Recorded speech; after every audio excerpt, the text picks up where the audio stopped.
Olá, queridos amigos e amigas, como é bom a gente estar de volta. Estávamos com saudades, uns dos outros. E pela TV Canal 10 retomamos agora o nosso programa de meditação do Evangelho do Domingo, o nosso programa Semeando o Reino de Deus.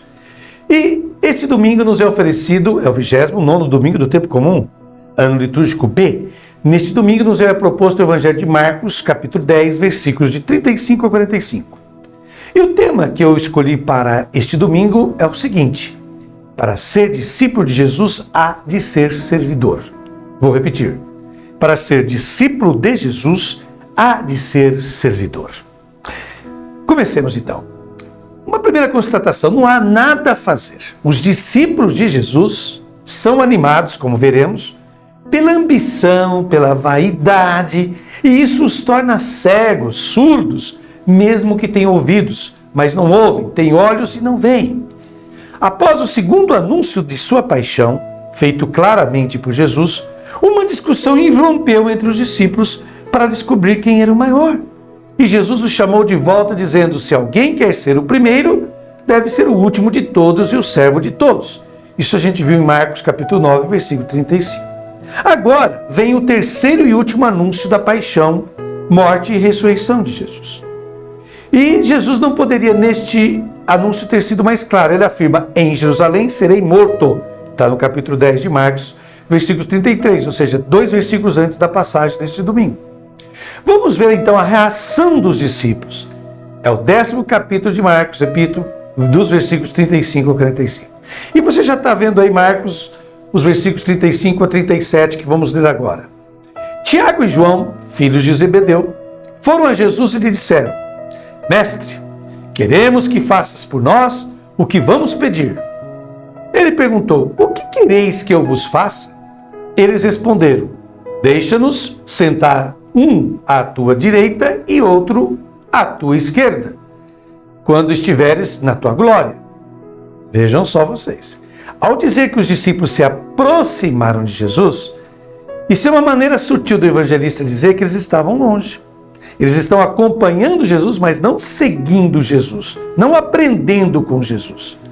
Tiago e João são os dois discípulos fanáticos, violentos, autoritários, que Jesus chegou até a apelidá-los de os filhos do trovão, em aramaico, que é a língua que se falava na época, Boanerges, que dá a sensação de trovão, pelo seu caráter.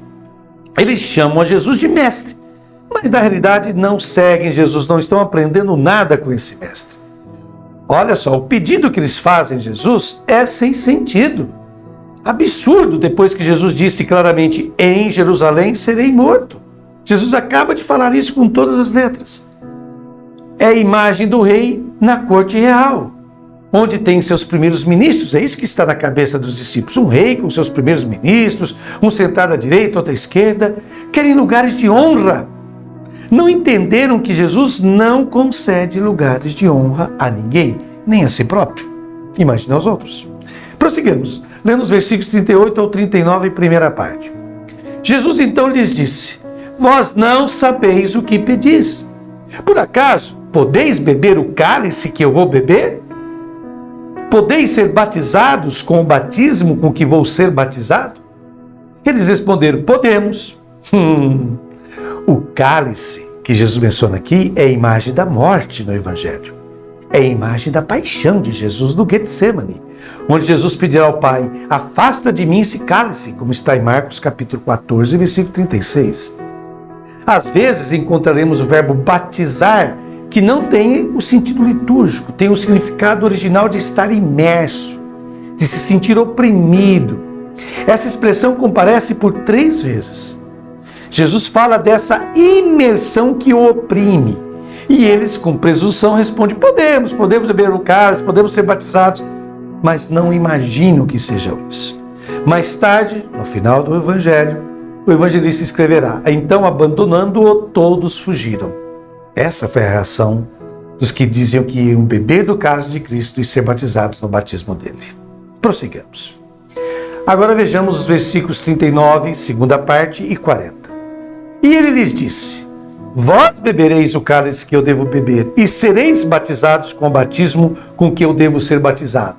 mas não depende de mim conceder o lugar à minha direita ou à minha esquerda. É para aqueles a quem foi reservado. E Jesus lhes diz que também eles um dia encontrarão o martírio e a paixão. É isso que Jesus está falando. Porém, seus discípulos pensam nos lugares de honra. Jesus pensa na cruz. Na cruz. Quem são estes para quem tais lugares foram preparados? Ora, aqueles que no momento da provação serão capazes de seguir Jesus, carregando sua cruz, assumindo o compromisso com ele. E aí, nesse momento, infelizmente, não haverá algum discípulo. Prossigamos agora, lendo o versículo 41, que diz: Quando os outros 10 discípulos ouviram isso, indignaram-se com Tiago e João. O pedido dos discípulos provoca a ira dos outros, mas não porque se escandalizaram, é porque todos tinham essa ambição também. O evangelista destaca o número 10, porque ele se refere ao grande cisma que levou ao fim de Israel, isso no passado.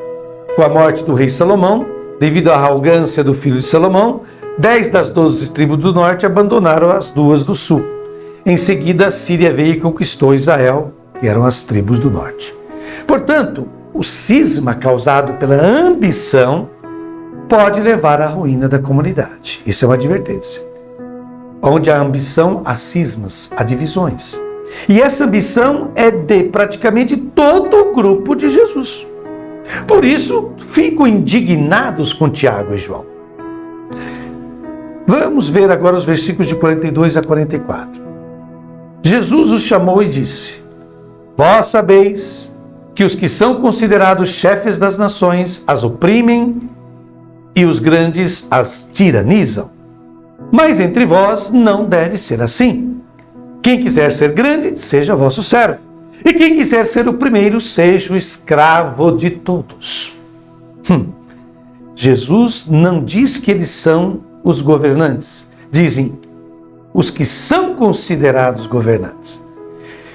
Jesus toma a devida distância. Ele tem uma imagem completamente negativa dos que estão no poder. Pois os líderes dominam, oprimem, impõem sua autoridade.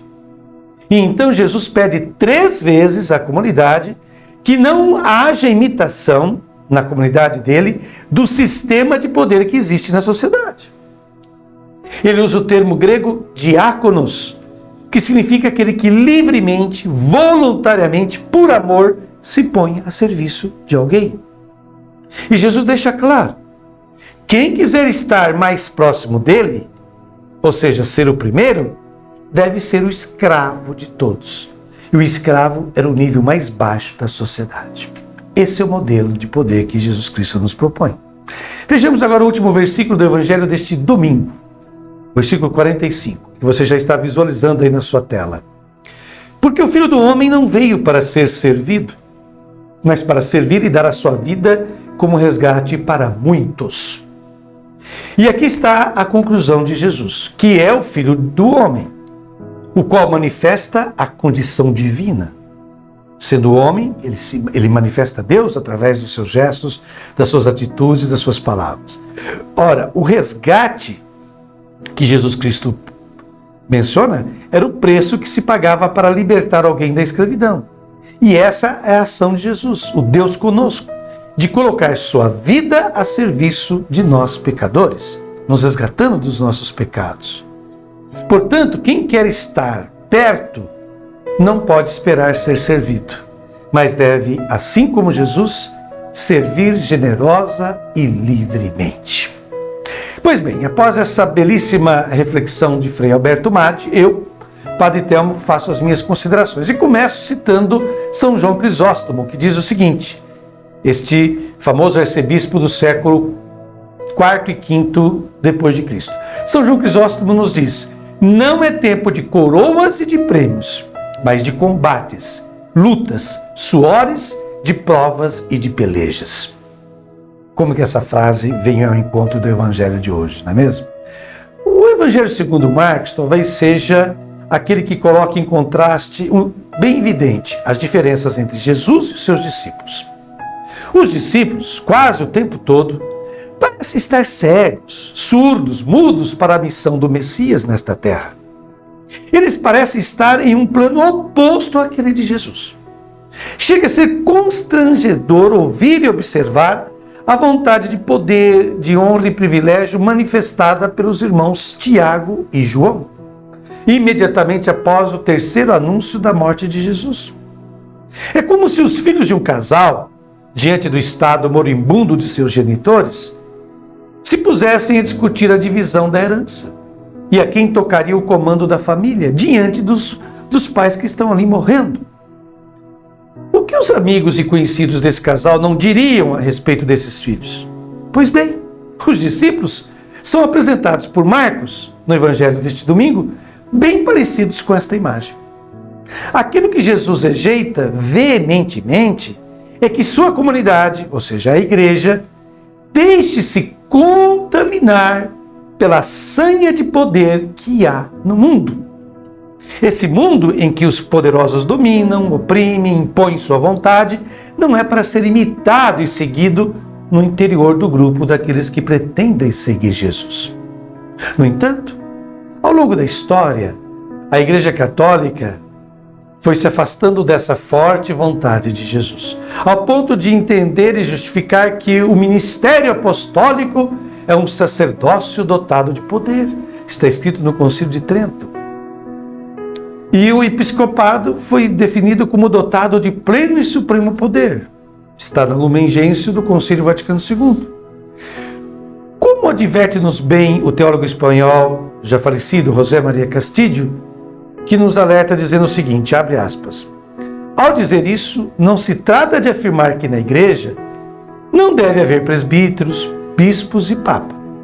O problema não está na existência do poder, mas no exercício desse poder. Jesus não quer que os apóstolos e seus sucessores ou colaboradores exerçam o poder como o exercem os chefes políticos. No entanto, é chocante constatar que o texto evangélico no qual Jesus proíbe isso, de modo bem franco, que é Mateus 20, 26 e Marcos 10, 43, não se cita nenhuma só vez nos documentos principais do magistério da igreja. É inevitável pensar que o magistério eclesiástico escolheu do evangelho o que justificou o seu poder e sua forma de exercer o poder, ao mesmo tempo que marginalizou o que aborda o mais sério problema no exercício do poder eclesiástico. Fecha aspas. É urgente que não apenas os clérigos, que são os padres, os bispos, abades, monges, frades, enfim, religiosos e religiosas em geral, mas também os cristãos leigos e leigas, repensem o modo como exerce o seu poder no interior da igreja. Há muitos leigos e leigas mais clericais que os próprios padres e bispos. Há muitos que fazem da igreja um trampolim social, um modo de aparecer e ter influência e domínio sobre os outros. Estamos muito distantes do desejo de Jesus, que disse: quem quiser ser grande, seja vosso servo, e quem quiser ser o primeiro, seja o escravo de todos. E agora concluímos a nossa meditação do Santo Evangelho com esta bela oração, que você já começa a visualizar aí também na sua tela, para nos acompanhar. Senhor nosso Deus, afasta os discípulos de teu Filho dos caminhos fáceis, da popularidade, da glória a baixo preço, e leva-os para as estradas dos pobres e dos flagelados da terra, para que saibam reconhecer no rosto deles o rosto do Mestre Redentor. Dá-lhes olhos para ver os percursos possíveis para a justiça e solidariedade, ouvidos para escutar as questões em busca de sentido e de salvação de tantos que procuram, como que tateando. Enriqueça seus corações com fidelidade generosa, com delicadeza e compreensão, para que se façam companheiros de estrada e testemunhas verdadeiras e sinceras da glória que brilha no crucificado, ressuscitado e vitorioso. Ele vive e reina contigo, glorioso, ó Pai, nos séculos eternos. Foi um prazer e alegria estar aqui com vocês novamente, retornarmos ao nosso momento de meditação do Evangelho Dominical. Até o próximo final de semana, se Deus quiser. Deus abençoe todos vocês.